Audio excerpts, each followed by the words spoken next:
Cybersecurity is very fluid. It's probably the most dynamic battlefield that our civilization ever has faced, because it's touching every aspect of our society. Everything is interconnected. And companies, systems, people now conduct business in any possible form or fashion. The front is really where the adversary decides to make it, because they're always looking for the weak link. And that could be a human, it could be a vendor, it could be a product.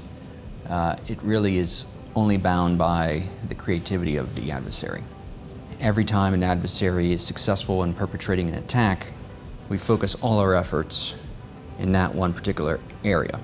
But the moment that we secure the software, the attackers will find another front to open. And so supply chain risk management has to be broad enough to create defense in depth, so that when the attacker is creative, opens a new front, finds your weak link, they struggle because you don't have a weak link. You have defense in depth across your products, your vendors, the services that they provide. Supply chain risk management, in my mind, is understanding how to deploy resources across all of those potential fronts. First, we have to understand the battlefield. We have to understand what is the supply chain topography and who is involved in the supply chain, not just the first layer of suppliers, but also going to the suppliers of the suppliers to identify what are the critical systems that can bring down the supply chain. Until recently, cybersecurity was focused on everything inside of the firewall. It was focused only on specific systems. So right now, analysts and regulators and practitioners are catching up, and they are start to realize that actually cybersecurity risk is not just esoteric risk of stolen data. It's actually attack on the normal functions of our society. If you look at all the attacks that we've had recently, they're really not that complicated. The Kasai attack was a failure to understand what access your vendors have into your network. That's blocking and tackling. So I think what the industry needs to change is to maintain its focus on tools, but really put the emphasis on process, blocking and tackling, fundamentals, discipline. It's like football,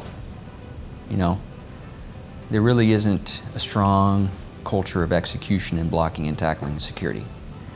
The Fortress platform is really the quarterback of a defense in depth strategy that we can ensure that the highest probability, highest risk areas of supply chain are defended and have layers of control.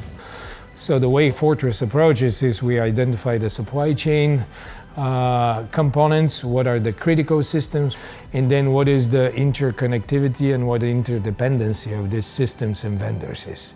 Many companies actually provide a very good analytics and very good dashboards, but they don't focus on how to fix and track fixing the issue.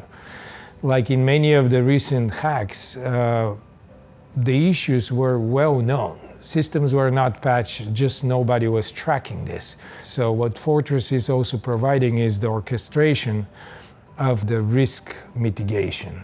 The Fortress platform, essentially, it's a mechanism to manage your perimeter, understand your risks, prioritize those risks, manage action plans to mitigate the risk, and then continuously monitor. Same thing happened in other industries. From financial services, we didn't realize that actually a simple mortgage can bring down the entire financial system of the world. Same thing before the pandemic, we didn't understand how a simple virus actually can bring down the entire global trade. So we have to recognize that cybersecurity should be focused on prevention, not on incident response.